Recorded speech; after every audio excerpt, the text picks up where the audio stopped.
الحمد للہ وکفیٰ وسلام علی عبادہ الذین اصطفیٰ اما بعد۔ پہلے کچھ نکاح پڑھے جائیں گے، خود کو سنیے۔ الحمد للہ نحمده ونستعینه ونستغفره ونؤمن به ونتوکل علیہ ونعوذ باللہ من شرور انفسنا ومن سیئات اعمالنا من يهده الله فلا مضل له ومن يضلله فلا هادي له ونشهد أن لا إله إلا الله وحده لا شريك له ونشهد أن سيدنا ومولانا محمدا عبده ورسوله أما بعد أعوذ بالله من الشيطان الرجيم بسم الله الرحمن الرحيم يا أيها الناس اتقوا ربكم الذي خلقكم من نفس واحدة وخلق منها زوجها وبث منهما رجالا كثيرا ونساء واتقوا الله الذي تساءلون به والأرحام إن الله كان عليكم رقيبا وقال الله تعالى في مقام آخر يا أيها الذين آمنوا اتقوا الله حق تقاته ولا تموتن إلا وأنتم مسلمون وقال الله تعالى في مقام آخر يا أيها الذين آمنوا اتقوا الله وقولوا قولا سديدا يصلح لكم أعمالكم ويغفر لكم ذنوبكم ومن يطع الله ورسوله فقد فاز فوزا عظيما وقال الله تعالى في مقام آخر الطيبات للطيبين والطيبون للطيبات وقال رسول الله صلى الله عليه وسلم النكاح من سنتي وفي رواية أخرى فمن رغب عن سنتي فليس مني سبحان ربك رب العزة عما يصفون وسلام على المرسلين والحمد لله رب العالمين اللهم صل على سيدنا ومولانا محمد وعلى آل سيدنا ومولانا محمد وبارك وسلم۔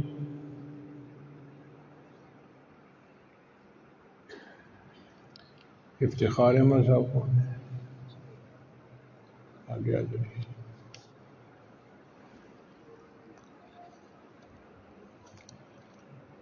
آپ دلہن کے والد بھی ہیں، وکیل بھی ہیں۔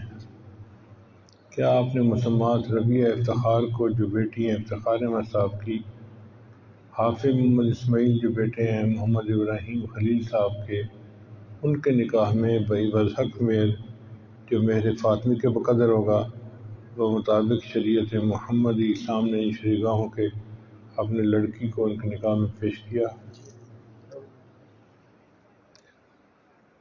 حافظ محمد اسماعیل صاحب، کیا آپ نے مسمات ربیہ افتخار کو، جو بیٹی ہے افتخار احمد صاحب کی، اپنے نکاح میں بعوض حق مہر جو مہر فاطمی کے بقدر ہوگا اور مطابق شریعت محمدی سامنے شریگاہوں کے اپنی لڑکی کو اپنے نکاح میں قبول کیا؟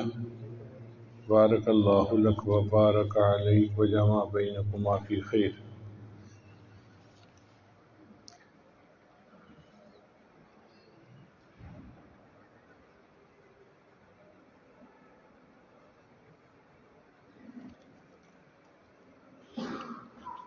اشرف علی صاحب،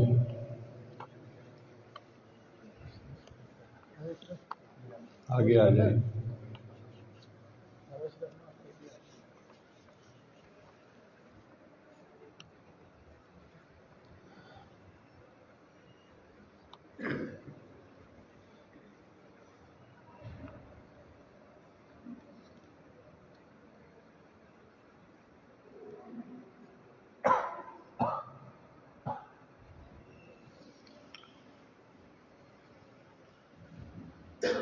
ایک نے کہا لیاقت علی صاحب کون ہے؟ جی لیاقت علی صاحب، کیا آپ نے مسمات فاطمہ جو بیٹی ہیں منصف صاحب کی، ان کو معین جو بیٹا ہے اشرف علی صاحب کا، ان کے نکاح میں بہبز حق میں معجل 10,000 روپے بمطابق شریعت محمدی سامنے شرگاہوں کے لڑکی کو ان کے نکاح میں پیش کیا؟ معین صاحب کون ہے؟ معین صاحب، کیا آپ نے مسمات فاطمہ کو جو بیٹی ہیں منصف صاحب کی، اپنے نکاح میں بہبز حق میں 10,000 روپے معجل ادا کرنا ہوگا بمطابق شریعت محمدی سامنے شرگاہوں کے، آپ نے لڑکی کو اپنے نکاح میں قبول کیا؟ بارک اللہ لک و بارک علیک و جمع بینکما فی خیر۔ مختار احمد صاحب، کیا آپ نے مسمات تنزیلہ کو جو بیٹی ہیں لیاقت علی صاحب کی، عبد الشکور جو بیٹے ہیں مقصود احمد صاحب کے، ان کے نکاح میں بہبز حق میں 10,000 روپیہ معجل ادا کرنا ہوگا بمطابق شریعت محمدی سامنے شرگاہوں کے، اپنی لڑکی کو ان کے نکاح میں پیش کیا؟ عبد الشکور صاحب کون ہے جی؟ عبد الشکور صاحب، کیا آپ نے مسمات تنزیلہ بی بی کو جو بیٹی ہیں لیاقت علی صاحب کی، اپنے نکاح میں بہبز حق میں 10,000 روپیہ معجل ادا کرنا ہوگا بمطابق شریعت محمدی سامنے شرگاہوں کے، اپنے نکاح میں قبول کیا اس کو؟ بارک اللہ لک و بارک علیک و جمع بینکما فی خیر۔ مختار احمد صاحب کون ہے؟ کیا آپ نے مسمات، یہ مافیہ بی بی ہے، مافیہ بی بی کو جو مقصود احمد صاحب کی بیٹی ہیں محمد یعقوب جو بیٹے ہیں لیاقت علی صاحب کے، ان کے نکاح میں بہبز حق میں 10,000 روپیہ بمطابق شریعت محمدی سامنے شرگاہوں کے، اپنے لڑکی کو ان کے نکاح میں پیش کیا؟ یعقوب صاحب کون ہے؟ یعقوب صاحب، کیا آپ نے مسمات مافیہ بی بی جو بیٹی ہیں مقصود احمد صاحب کی، ان کو اپنے نکاح میں بہبز حق میں 10,000 روپیہ بمطابق شریعت محمدی سامنے شرگاہوں کے، اپنے لڑکی کو اپنے نکاح میں قبول کیا؟ بارک اللہ لک و بارک علیک و جمع بینکما فی خیر۔ مختار احمد صاحب کون ہے؟ جی مختار احمد صاحب، کیا آپ نے مسمات رفیہ بی بی یا رضیہ بی بی؟ رفیہ، اچھا رضیہ بی بی جو بیٹی ہیں مقصود احمد صاحب کی، ان کو محمد عمر جو بیٹے ہیں اشرف علی صاحب کے، ان کے نکاح میں بہبز حق میں 10,000 روپیہ بمطابق شریعت محمدی سامنے شرگاہوں کے، اپنے لڑکی کو ان کے نکاح میں پیش کیا؟ محمد عمر صاحب کون ہے؟ محمد عمر صاحب، کیا آپ نے مسمات رضیہ بی بی کو جو بیٹی ہیں مقصود احمد صاحب کی، ان کو اپنے نکاح میں بہبز حق میں 10,000 روپیہ بمطابق شریعت محمدی سامنے شرگاہوں کے، اپنے نکاح میں لڑکی کو قبول کیا؟ بارک اللہ لک و بارک علیک و جمع بینکما فی خیر۔ الحمد للہ وکفی وسلام علی عبادہ الذین اصطفی، اما بعد، اعوذ باللہ من الشیطان الرجیم، بسم اللہ الرحمن الرحیم۔ شہر رمضان الذی انزل فیہ القرآن، سبحان ربک رب العزت عما یصفون وسلام علی المرسلین والحمد للہ رب العالمین۔ اللہم صلی علی سیدنا محمد وعلی آل سیدنا محمد وبارک وسلم۔ رمضان المبارک کا مہینہ برکتوں کا مہینہ ہے، شہر القرآن ہے، اس میں قرآن مجید نازل ہوا، اور اس کا دوسرا نام شہر الغفران بھی ہے، بخشش کا مہینہ۔ ایسے لگتا ہے کہ اللہ کی رحمت اپنے جوش میں ہوتی ہے کہ میں سب گناہگاروں کو معاف کر دوں۔ جس طرح بچہ گندا مندہ ہوتا ہے تو ماں اس کو نہلاتی ہے، دھلاتی ہے، صاف کر کے کپڑے پہنا کے خوشبو لگا دیتی ہے، تو ہر بندہ اس بچے سے پیار کرتا ہے، محبت کرتا ہے۔ اسی طرح اللہ تعالیٰ کی رحمت کا یہ تقاضا کہ میرے بندوں کو شیطان نے ورغلایا اور گمراہ کیا، گناہ کروائے، اب ایک مہینہ ایسا ہے کہ میں نے ان بندوں کو باطنی طور پہ دھو لینا ہے۔ ذرا غور کیجئے اللہ نے کیا خوبصورت انتظام کیے۔ سب سے پہلا انتظام تو یہ کہ اللہ تعالیٰ نے فیصلہ فرما دیا کہ رمضان سے پہلے جبریل السلام آتے ہیں اور جو دنیا میں بڑے بڑے شیطان ہوتے ہیں نا، ان کو باندھ دیتے ہیں تاکہ وہ ایمان والوں کے روزوں کو خراب نہ کر سکیں۔ تو بڑے بڑے شیطان، یعنی ہمارے ساتھ تو بڑا شیطان ہی ہوگا نا، یہ سب باندھ دیے جائیں گے۔ تو مومن کے لیے پھر نیکی کرنی آسان ہو جاتی ہے۔ پھر اللہ تعالیٰ نے ایک اور مہربانی فرمائی کہ نیکی کا اجر بڑھا دیا۔ عام دنوں میں نیکی کریں تو ایک اجر ہے، رمضان میں اگر نفل عمل کریں تو فرض کا ثواب ملتا ہے، اور فرض عمل کریں تو 70 گنا زیادہ ثواب ملتا ہے۔ تو ایک طرف تو شیطان کو قید کر دیا کہ یہ گمراہ نہ کرے روزہ داروں کو، اور دوسری طرف نیکی کا اجر اللہ نے بڑھا دیا۔ پھر تیسرا کام یہ کہ جو بندہ روزہ رکھتا ہے اس کے لیے اللہ تعالیٰ نے مخلوق کو استغفار پہ لگا دیا۔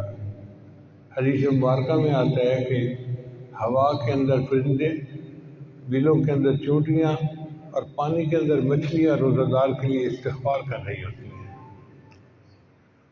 اب روزہ دار کی خوش نصیبی دیکھیے کہ اس کے لیے مخلوق استغفار کر رہی ہے، اور اللہ اس مخلوق کے استغفار کو بہانہ بنا کے بندے کے گناہ معاف فرما دیتے ہیں۔ تو روزہ دار کے تو وارے نیارے ہیں۔ پھر اس پر ایک بات اور فرمائی کہ روزہ دار جب افطاری کرتا ہے مغرب کے وقت تو اس کی دعا قبول ہوتی ہے۔ اب آپ بتائیں کہ ہمیں کوئی اللہ کا ولی بتائے کہ قبولیت دعا کا وقت ہے، مانگو، تو ہم کتنے خشوع و خضوع سے دعا مانگیں گے؟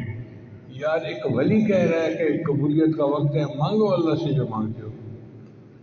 اور یہاں ولی نہیں، نبیوں کے سردار، اللہ کے محبوب حضرت محمد مصطفیٰ احمد مجتبیٰ صلی اللہ علیہ وسلم نے ارشاد فرمایا کہ روزہ دار جب روزہ افطار کرنے لگتا ہے تو دعا قبول ہوتی ہے۔ تو ہمیں تو پھر اس کو کیچ کروانا چاہیے نا۔ لیکن شیطان بھی بدبخت ہے، وہ جانتا ہے کہ اس وقت دعا قبول ہوگی تو وہ پھر بندے کے روزے کو خراب کرتا ہے۔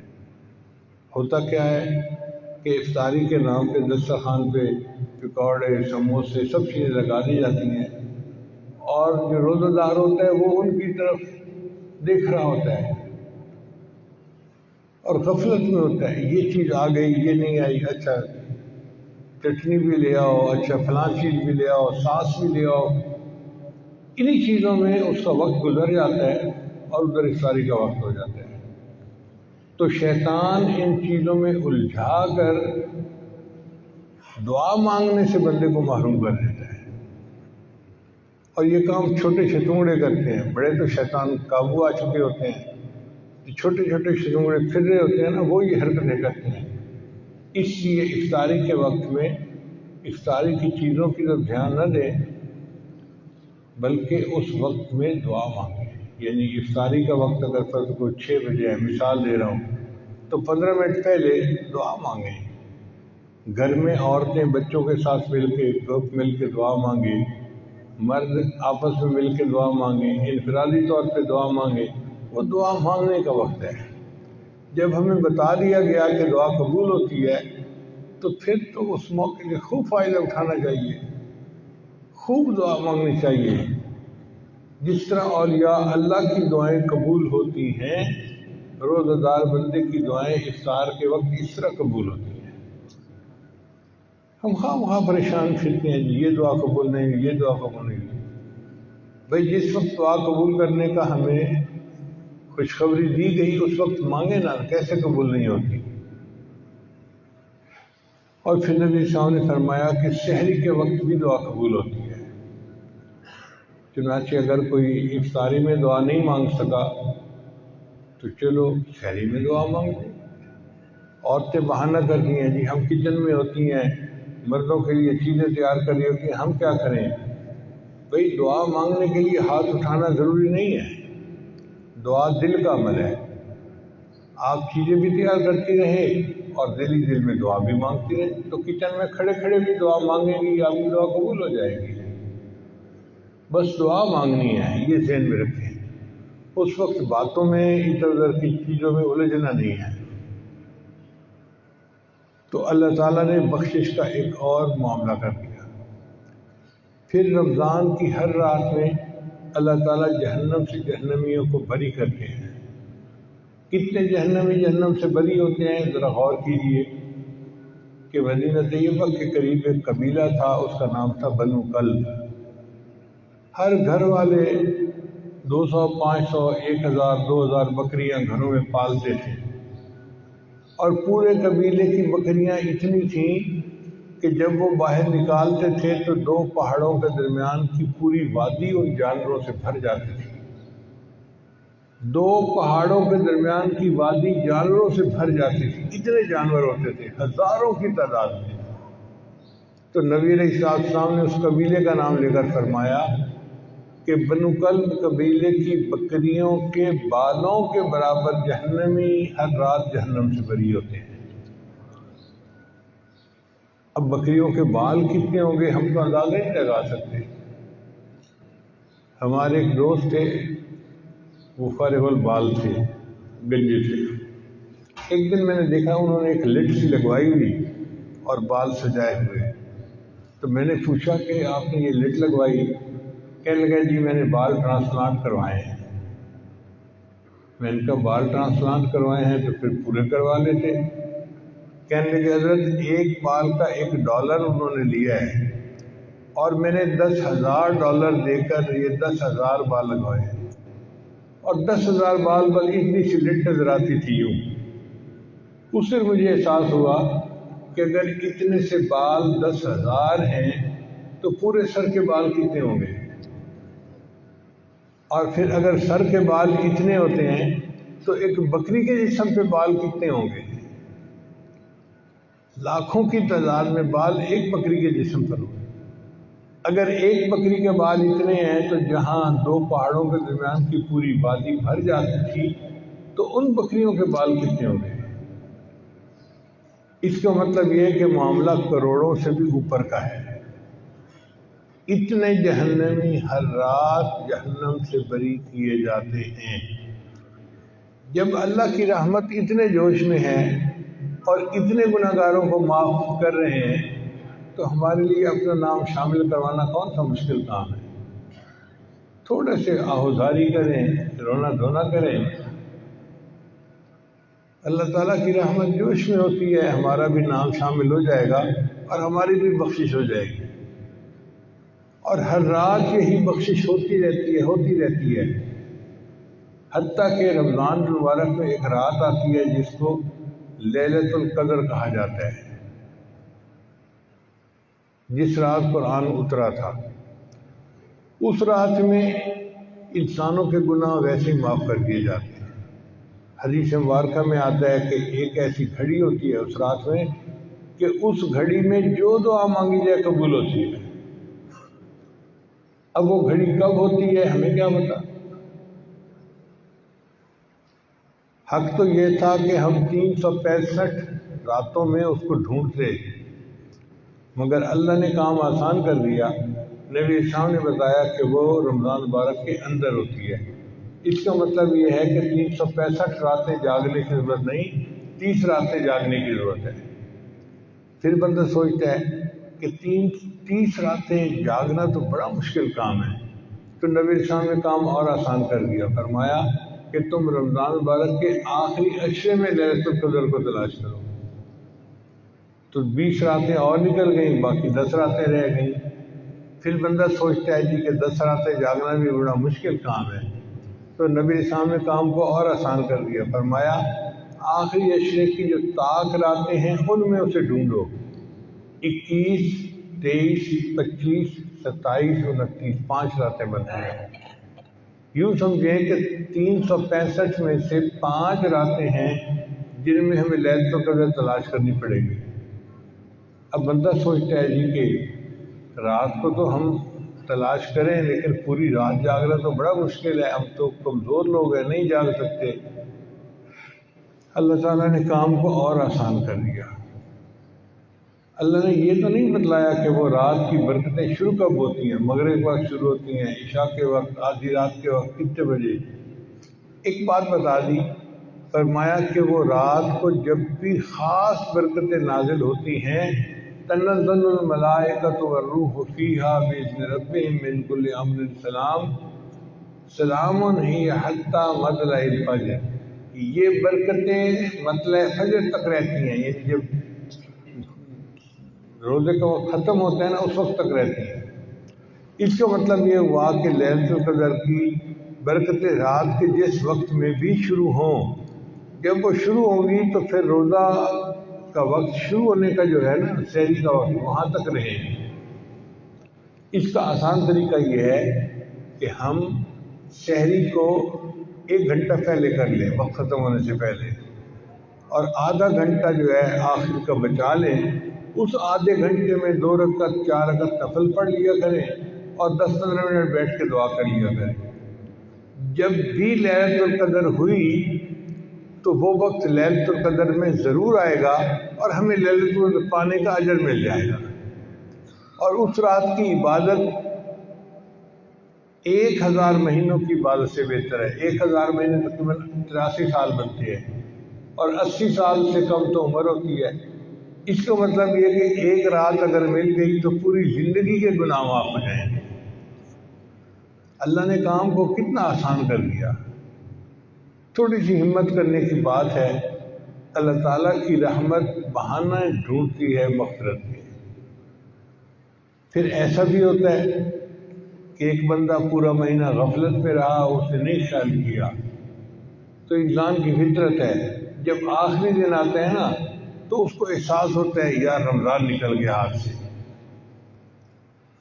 پھر الوداع یا سحوری الوداع پڑھنا شروع کر دیتے ہیں۔ تو حدیث مبارکہ میں آتا ہے کہ پہلی رمضان سے لے کر 29 رمضان تک جتنے مجرم جہنم سے بری کیے گئے تھے ان سب کا ٹوٹل آخری رات میں اتنے اور بری کر دیے جاتے ہیں۔ یعنی اگر 1 ارب ہر رات میں بری ہوئے تھے تو 29 ارب تو رمضان میں بری ہو گئے، اور آخری رات میں 29 ارب اور بھی ان کی بخشش کر دی جاتی ہے۔ اب جب اللہ کی رحمت کا معاملہ ایسا ہے تو پھر ہمارے لیے بخشش تو پانا کون سا مشکل کام ہے۔ پھر اگر ایک بندے نے رمضان کی قدر نہیں کی، عید کا چاند نظر آ گیا، تو اللہ نے ابھی بھی اپنی رحمت کو ختم نہیں کیا۔ جو لیلت جو ہوتی ہے نا عید کی رات، اس کا نام ہوتا ہے لیلۃ الجائزہ۔ اس رات میں جنت کو خوشبوؤں کی دھنی دی جاتی ہے، صاف کیا جاتا ہے، تو جنتی حوریں پوچھتی ہیں فرشتوں سے کہ جنت کی صفائیاں ہو رہی ہیں، آخر وجہ کیا ہے؟ تو فرشتے انہیں بتاتے ہیں کہ اللہ تعالیٰ نے اپنے محبوب صلی اللہ علیہ وسلم کی امت پر خاص مہربانی فرمائی اور ان کے گناہوں کی بخشش کر دی، اب ان کو جنت ملے گی، اس لیے جنت کی صفائیاں ہو رہی ہیں۔ تو حوریں جنتیوں کا انتظار کرتی ہیں۔ اس رات میں اگر کوئی بندہ عید کی رات میں عبادت کر لے تو اس کے بھی گناہ معاف ہو جاتے ہیں۔ پھر اس سے آگے سنیے کہ حدیث مبارکہ میں آتا ہے کہ جب عید کا وقت ہوتا ہے تو ہم نے دیکھا ہے کہ عید کی نماز پڑھنے تو ہم جیسے غافل بھی چلے جاتے ہیں، جو جمعہ نہیں پڑھتے نا عید کو بھی پڑھ لیتے ہیں کیونکہ فنکشن ہوتا ہے نا. تو جب عید کی نماز پڑھتے ہیں تو اللہ تعالیٰ علام الغیوب ہیں. اللہ تعالیٰ فرشتوں کو پوچھتے ہیں یہ میرے بندے کیوں اکٹھے ہیں. اللہ جانتے ہیں کہ کیوں اکٹھے ہیں مگر فرشتوں کو گواہ بنانا چاہتے ہیں. فرماتے ہیں یہ بندے کیوں اکٹھے ہیں. وہ کہتے ہیں یا اللہ یہ وہ مزدور ہیں جنہوں نے 1 مہینہ مزدوری کی، اب یہ آپ سے مزدوری کی اجرت چاہتے ہیں، تنخواہ مانگتے ہیں. اللہ ان فرشتوں کو گواہ بنا کر کہتے ہیں کہ فرشتوں گواہ رہنا عبادی و امائی، میرے بندوں میری بندیوں، تم نے روزے رکھے، تم نے تراویح پڑھی، تم نے رمضان شریف کس طرح سے گزارا، میں نے اس کے بدلے تمہارے تمام گناہوں کو معاف کر دیا. قوموا مغفورا لکم، کھڑے ہو جاؤ بخشے بخشاؤ، میں نے تمہارے سب گناہوں کو نیکیوں میں تبدیل فرما دیا.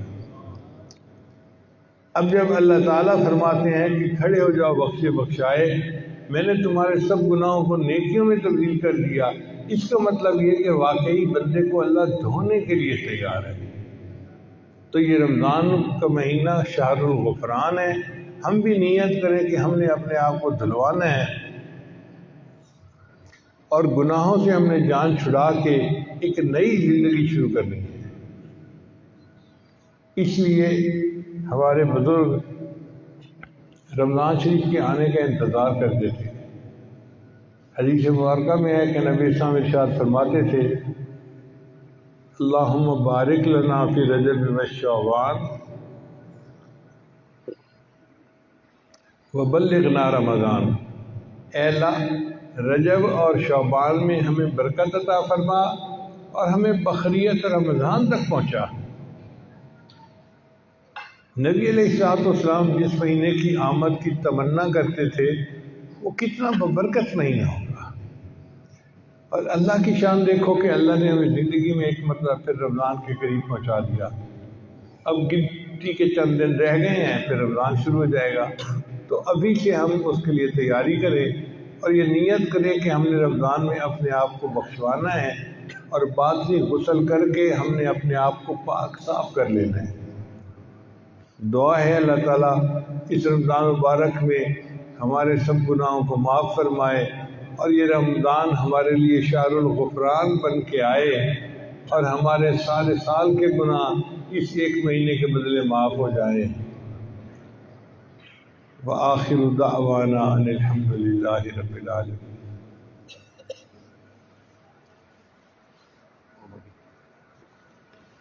دعا سے پہلے توبہ کے کلمات پڑھ لیجیے. بسم اللہ الرحمن الرحیم. لا الہ الا اللہ محمد الرسول اللہ. آمنت باللہ وملائکتہ وکتبہ ورسلہ والیوم الآخر والقدر خیرہ وشرہ من اللہ تعالی والبعث بعد الموت. آمنت باللہ کما ہوا باسمائہ وصفاتہ وقبلت جمیع احکامہ اقرارا باللسان وتصدیقا بالقلب. اشہد ان لا الہ الا اللہ واشہد ان محمدا عبدہ ورسولہ. استغفر اللہ ربی من کل ذنب واتوب الیہ برحمتک یا ارحم الراحمین. ان کلمات کو پڑھنے سے ہم تو غائب ہو چکے ہیں. چند معمولات ہیں جن کو باقاعدگی سے کریں گے تو اللہ تعالیٰ دل کو منور کریں گے. ان میں پہلا عمل ہے 100 مرتبہ استغفار صبح شام پڑھنا. دوسرا ہے 100 مرتبہ درود شریف صبح شام پڑھنا. تیسرا ہے قرآن مجید کی تلاوت روزانہ کرنا. 1 پارہ پڑھیں، آدھا پارہ پڑھیں. چوتھا ہے چلتے پھرتے ہر وقت دل میں اللہ کو یاد کرنا، اور پانچواں عمل ہے مراقبہ، 10-20 منٹ صبح اور 15-20 منٹ شام۔ اس مراقبے کے کرنے سے دل میں اللہ کی محبت پیدا ہوگی اور آپ اس کی حرارت کو خود محسوس فرمائیں گے۔ دعا ہے اللہ تعالیٰ سب کو اپنے مقبول بندوں میں شامل فرمائے۔ جزاکم اللہ خیر۔